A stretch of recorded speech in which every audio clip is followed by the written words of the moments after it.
Салют, друзья! Меня зовут Артемий Троицкий. Я, как бы сказать, музыкальный критик, а также заведующий живым уголком.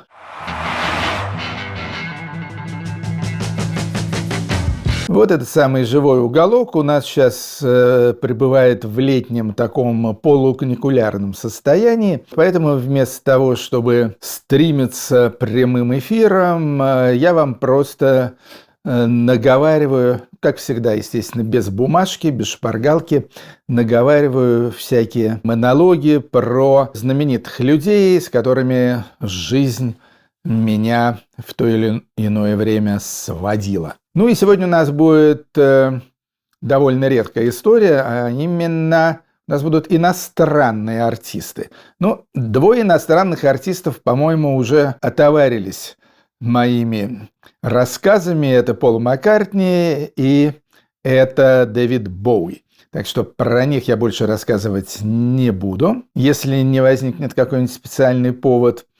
А расскажу вам сегодня про свое знакомство и свои приключения с группой U2. Все вы знаете прекрасно эту ирландскую группу, самая известная, конечно, ирландская группа в истории, вообще одна из самых известных рок-групп в мире. Я пытался вспомнить, при каких обстоятельствах, как я познакомился с U2. И, честно говоря, вспомнить вот конкретные детали нашего знакомства я не могу.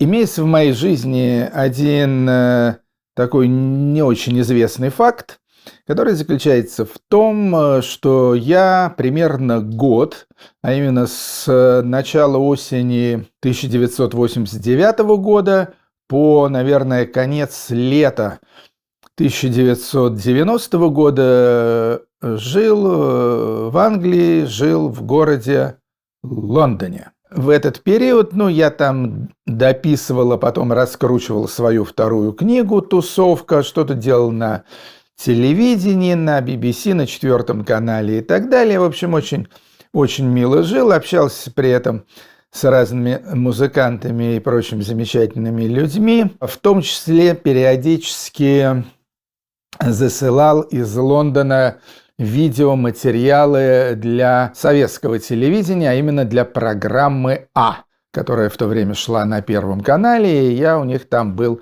таким как бы внештатным корреспондентом. В частности, я таким образом впервые предъявил советской публике Севу Новгородцева, которого пригласил к себе домой, и мы там с ним сидели у камина, и я его расспрашивал про его, интересную жизнь. Или, например, группа Депеш Мод. Я знал, что эта группа невероятно популярна в СССР, а я с ними был знаком, и я договорился о том, что я приду к ним на репетиционную базу с камерой и сделаю с ними интервью. Так и произошло. В программе «А» это интервью было показано. Среди массы всяких событий, знакомств и так далее, я думаю, что это произошло через Пола МакГинниса. А Пол МакГиннис – это такой знаменитый, легендарный менеджер. Он был менеджером U2, он также был менеджером и других групп, он также был менеджером моей любимейшей девушки Пи-Джей Харви. Я думаю, что как-то благодаря Полу МакГиннису я познакомился с U2, и мы пообщались, и как-то друг другу понравились. U2 пригласили меня встретить с ними Новый год. Новый 1990 год. Они меня пригласили в Дублин. У них тогда, шел концертный тур под названием Love Town, потому что была заглавная песня этого тура, песня, в которой им подыгрывал великий блюзовый гитарист Би.Би. Кинг. Песня называлась «When Love Comes to Town», когда любовь приходит в город. Love Town тур, и он, проходил в новогодний период через родной город U2, город Дублин.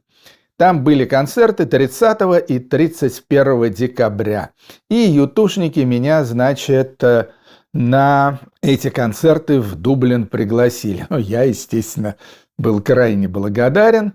Вот, тем более, что это был мой первый визит в Дублин. После этого я еще несколько раз там бывал, но это был первый визит. А Дублин очень обаятельный город. Вообще говоря, русские люди должны себя в Ирландии чувствовать очень комфортно, потому что нет, по-моему, другой национальности, ну, в Европе, по крайней мере, которые так были бы сильно похожи на русских, как ирландцы.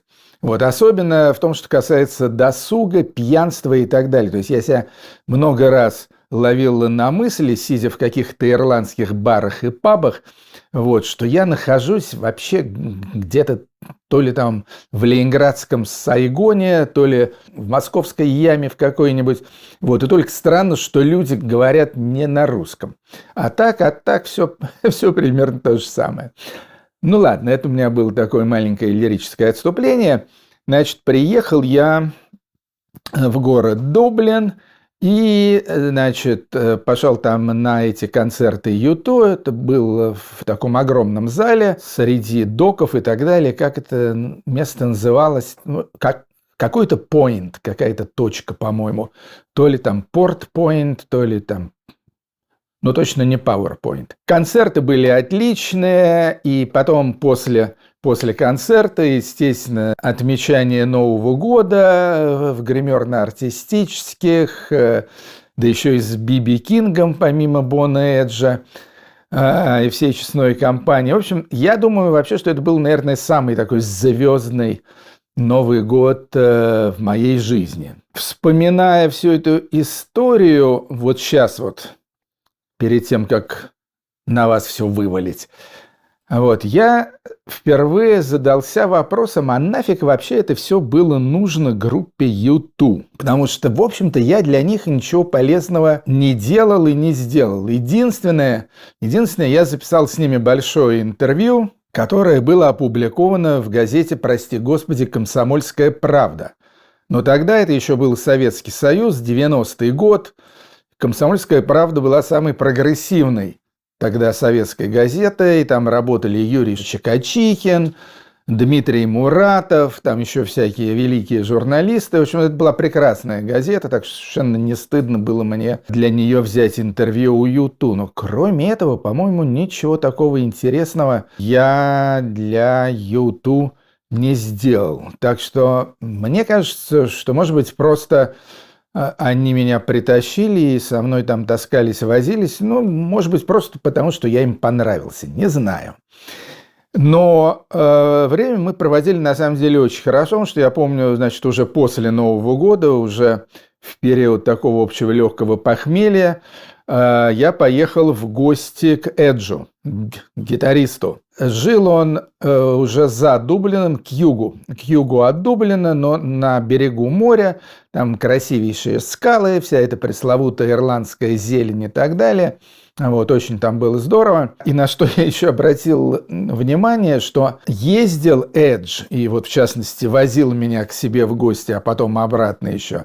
Нет, обратно, по-моему, я на такси ехал. На машине Volkswagen Polo. Это была, правда, какая-то навороченная версия, там типа Volkswagen Polo GT или там что-то такое, но все равно Volkswagen Polo, а не какой-нибудь там этот Ferrari, Lamborghini или там на худой конец Mercedes. Вот. Ну и вообще, они, конечно, замечательные ребята, очень простые, очень веселые, при этом серьезные, умные и так далее. В общем, такая просто... Ну, вот я не знаю, как басист с барабанщиком, я с ними меньше общался, но и Боно, и Эдж, они просто вот по-человечески производили прекрасное впечатление.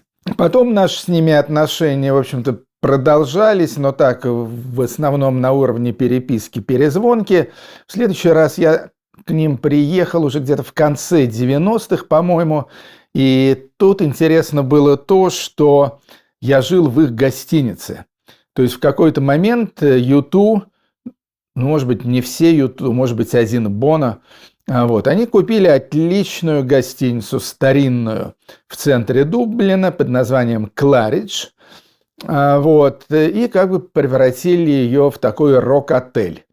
И вот, значит, поселился я в этом самом ютушном Кларидже. вот, что тоже было очень и очень мило. Чем я там занимался, я уже сейчас не припомню.